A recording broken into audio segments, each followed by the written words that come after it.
America అంటే ప్రపంచానికే పెద్దన్న అని, తామేదైనా చేస్తామని, ఎవరైనా భయపడాల్సిందే అని, గేమ్ నడిపిస్తామని ఇలా చాలా ఊహించుకుంటుంది.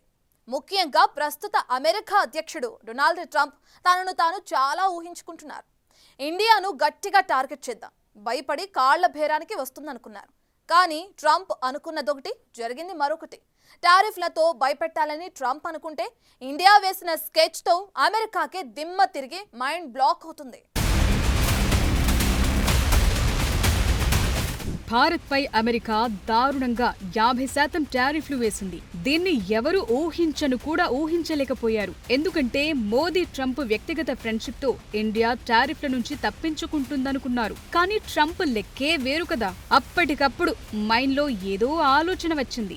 వైట్ హౌస్ దగ్గర రిపోర్టర్లు పట్టి ఇండియాపై టారిఫ్ల గురించి అడగటం, వెనక ముందు ఏమీ ఆలోచించకుండా ఇండియాపై 25% సుంకాలన్నారు. ఆ మరుక్షణమే రష్యా నుంచి చమురు, ఆయుధాలు కొంటున్నారు కాబట్టి మరో 25% ఫైన్ అంటూ నోటికొచ్చినంత వేసేశాడు ట్రంప్. ఇతనికి తోడు మరో పెద్ద మనిషి, White House adviser Peter Navarro Trump తానా అంటే తందానా అంటాడు.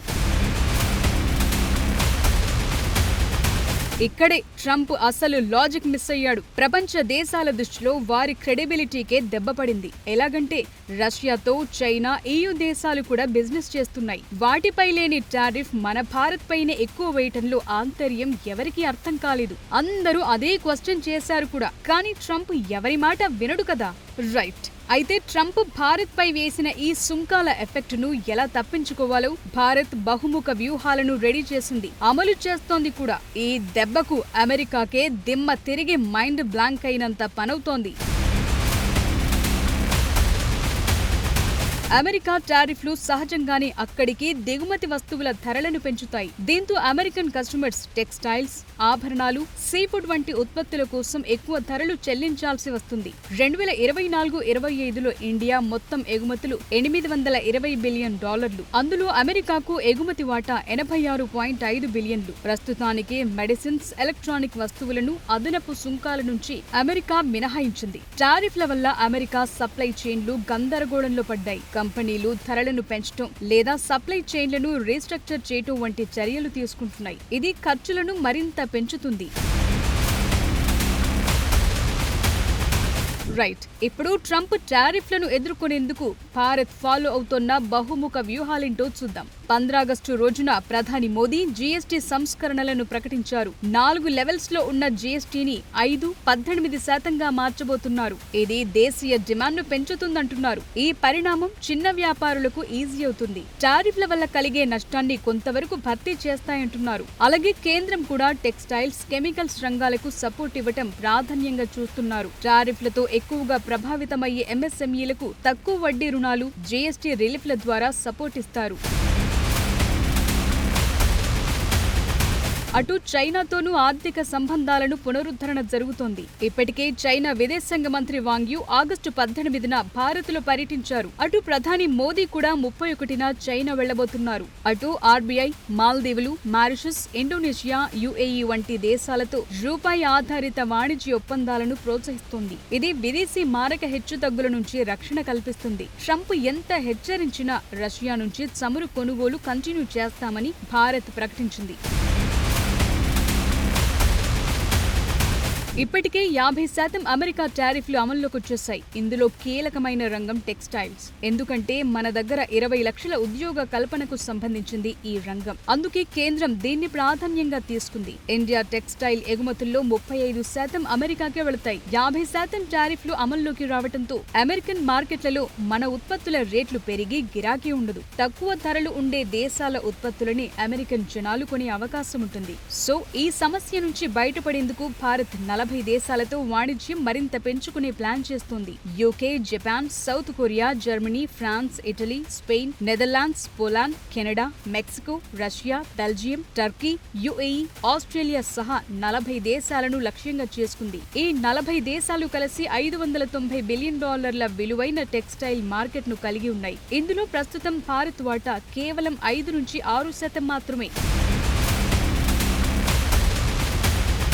ఈ 40 దేశాల్లో మన వస్త్ర ఉత్పత్తుల్ని రాత్రికి రాత్రి అమ్మటం కష్టమే. అందుకే ఇప్పటి నుంచి ఆయా దేశాలతో చర్చలు జరపటం, ట్రేడ్ ఫెయిర్స్ లో పాల్గొనటం, అక్కడి వ్యాపారులతో చర్చలు జరపటం, మన బ్రాండింగ్ ను పెంచుకోవటం ద్వారా వారిని ఆకర్షించాలనుకుంటున్నారు. భారత్ అనుకుంటున్న ఆ 40 దేశాల్లో ఎక్కువ డిమాండ్ ఉన్న ప్రొడక్ట్స్ ను గుర్తించి ఎక్స్పోర్ట్ చేసేలా ప్లాన్లు నడుస్తున్నాయి. ప్రొడక్షన్ క్లస్టర్లతో డైరెక్ట్ లింకప్ చేసే విధానాన్ని ఆలోచిస్తున్నారు. భారత్ లోని టెక్స్టైల్ రంగం 2030 నాటికి $100 బిలియన్ ఎగుమతి లక్ష్యాన్ని సాధించాలని భావిస్తోంది. ఇందుకు ప్రధాని మోదీ సూచించిన 5F ఫార్ములాను అమల్లోకి తీసుకొస్తున్నారు. Farm to, fibre to, factory to, fashion to, foreign plan పై స్పీడ్ పెంచుతున్నాయి. పీఎం మిత్ర పార్కులు, production linked incentive scheme, national technical textiles mission వంటి పథకాలతో టెక్స్టైల్ రంగాన్ని మరింత బలోపేతం చేయాలనుకుంటున్నారు.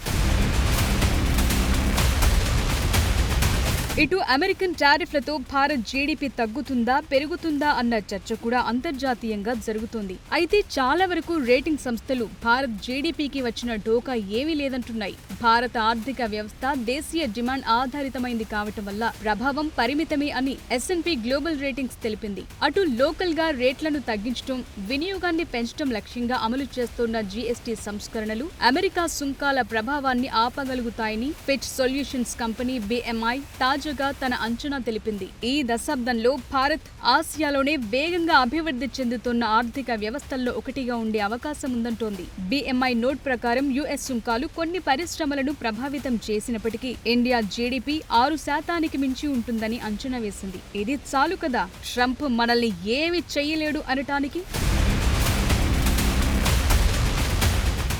భారత్పై వేసిన 50% సుంకాలతో అమెరికాకే నష్టం పెరుగుతుంది. ఎందుకంటే అక్కడ ద్రవ్యోల్బణం పెరుగుతుంది, ఉపాధి తగ్గుతుంది, ఆర్థిక వృద్ధి మందగిస్తుంది.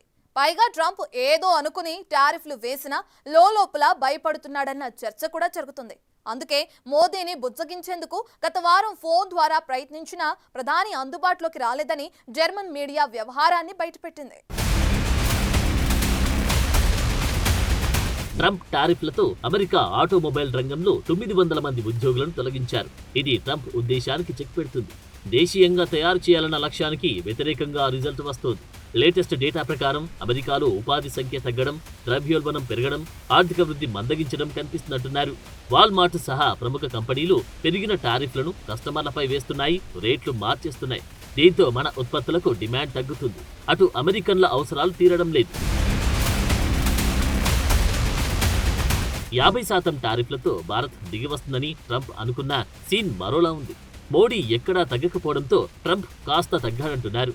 ఇటీవలి కాలంలో మోడీతో మాట్లాడేందుకు ట్రంప్ 4 సార్లు ప్రయత్నించినా మోడీ ఆ కాల్స్ ను తీసుకోలేదని జర్మన్ మీడియా తాజాగా వెల్లడించడం సంచలనంగా మారింది. దోస్త్ అంటే దోస్త్, దుష్మన్ అంటే దుష్మన్, అదే ఫార్ములాతో మోడీ వెళ్తున్నారా అన్న చర్చ కూడా జరుగుతోంది. నిజానికి గతంలో ట్రంప్ తరపున మోడీ అమెరికాలో ప్రచారం చేశారు. అబ్ కీ బార్ ట్రంప్ సర్కార్ అని ఎన్ఆర్ఐలకు పిలుపునిచ్చారు. సీన్ కట్ చేస్తే 50% టారిఫ్లతో ఆ స్నేహానికి వాల్యూ లేకుండా పోయింది. ఇది ప్రధాని మోడీని చాలా హర్ట్ చేసిందంటున్నారు. భారత ఆర్థిక వ్యవస్థను ట్రంప్ డెడ్ ఎకానమీ అనడం మోడీకి ఏమాత్రం నచ్చలేదు. అందుకే ఏదైతే అదైంది, కఠినంగా ఉండాలని డిసైడ్ అయినట్లు చెప్తున్నారు. రష్యా నుంచి భారత్ చమురు కొనొద్దు, ఇదే టార్గెట్తో అమెరికా ఉంది. అయితే రష్యా నుంచి అమెరికా యురేనియం, యూరియా, ఇతర కెమికల్స్ జోరుగా కొంటూ బిజినెస్ బాగా చేస్తుంది. మరి మనం మాత్రం రేటు తక్కువగా వచ్చి రష్యా దగ్గర ఆయిల్ కొనొద్దనడం ఎక్కడి లాజిక్కో అర్థం కాని విషయం. పైగా మనం రష్యా దగ్గర పెట్రోలియం కొనడం వల్లే ఆ డబ్బులతో ఉక్రెయిన్ పై యుద్ధం చేస్తుంది అన్న దిక్కుమాలిన లాజిక్ ను వైట్ హౌస్ వినిపిస్తుంది. అసలు ఇందులో అర్థముందా? పైగా ఇది మోడీ యుద్ధం అంటున్నారు White House adviser Peter Navarro. Russia దగ్గర తక్కువకు చమురుకొని దాన్ని కొందరు భారతీయ సంపన్న వ్యాపార కుటుంబాలు రిఫైన్ చేసి వేరే దేశాలకు అమ్ముకుంటున్నాయన్న అక్కసును కూడా వైట్ హౌస్ వద్ద మనుషుల నుంచే వినిపిస్తున్నాయి. పైగా రష్యా నుంచి చమురు కొనుగోలును భారత్ ఆపేస్తే అమెరికా విధిస్తున్న సుంకాలను 25% తగ్గించొచ్చని సలహా ఇస్తున్నాడు వైట్ హౌస్ సలహాదారు.